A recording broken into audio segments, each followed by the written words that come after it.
লোকে যদি তোমায় নিয়ে ভাবে তবে ভাবতে দাও, যদি বেশি কথা বলে বলতে দাও, আর বেশি সমালোচনা করতে চাইলে করতে দাও। কারণ মনে রেখো, এগুলো করতে গেলেও তারা নিজের থেকে বেশি তোমাকেই মনে রাখে। ভালোবাসা খুব অদ্ভুত, কাউকে দেয় পূর্ণতা, আবার কাউকে দেয় শূন্যতা। সব আঘাত ভোলা যায়, কিন্তু কথার আঘাত সহজে ভোলা যায় না। ভালোবাসা কমে গেলে সম্পর্কটা বোঝা মনে হয়, ঠিক যেমন বৃষ্টির পর ছাতাটা। যে মনের দিক থেকে অনেক ভালো, তার কপালটাই খারাপ হয়, কারণ তার সহজ সরল মনটা নিয়ে সবাই খেলে। মানুষ তখনই কাঁদে যখন তার মনের সঙ্গে লড়াই করে হেরে যায়।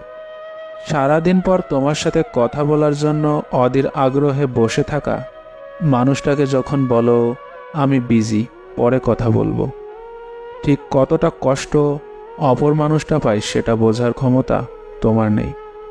কতটা অভিমান এসে তোমার একটা কলের অপেক্ষায় থাকে তা তুমি বোঝো না। অভিমানের পাহাড় জমতে জমতে সে একদিন নিশ্চুপে হারিয়ে যাবে। সেদিন তুমি বুঝবে কাকে হারিয়েছ। বিয়েটা কার কত তাড়াতাড়ি হলো সেটা জরুরি নয়, জরুরি কে কতটা সুখে আছে। পৃথিবীতে কারো অভাবে বেশি দিন কিছুই শূন্য থাকে না। যে বারবার ফিরে আসে সে বেহায়া নয়, সে তোমাকে সত্যিকারের ভালোবাসে। 2 দিন অথবা 2 মাস কারোর সাথে যোগাযোগ না রেখে দেখুন, কেউ খবর নেবে না। কিন্তু শুধু 2 ঘন্টা মায়ের চোখের আড়াল হয়ে দেখুন, আপনাকে ফোন কল দিতে দিতে অনিষ্ট করে ফেলবে। সেদিনের আমি আর আজকের আমির মধ্যে পার্থক্য অনেক। সেদিনের আমি একটু কষ্ট পেলেই কেঁদেছি, কিন্তু আজ আমি শত কষ্ট পেলেও হাতের মুঠো শক্ত করে বলি ইটস ওকে, একদিন সব কিছু ঠিক হয়ে যাবে। যেখানে অধিকার নেই সেখানে অভিমান হাস্যকর। ভুল করাটা দোষের কিছু নয়, কিন্তু ভুল স্বীকার না করাটা দোষের। যে মানুষ সবারই খেয়াল রাখে তারই একদিন খেয়াল রাখার মতো কেউ থাকে না। ভিতর থেকে মরে যাওয়া মানুষের কোনো ইচ্ছে থাকে না।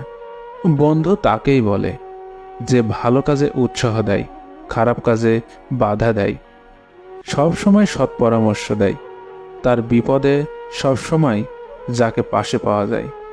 প্রতিদিন যোগাযোগ হোক বা না হোক, কিছু মানুষের গুরুত্ব কখনোই কমে যায় না। জীবনের বইতে গিয়ে এটা বুঝলাম, জীবনের সেরা সময়টা ছেলেবেলাতেই পার করে এসেছি। পারফেক্ট সময় আসবে এটা ভেবে বসে থাকবে না। খারাপ সময়গুলোকে নিজে থেকে পারফেক্ট বানাও, তাহলে দেখবে জীবনে কখনো কোনো কষ্ট থাকবে না।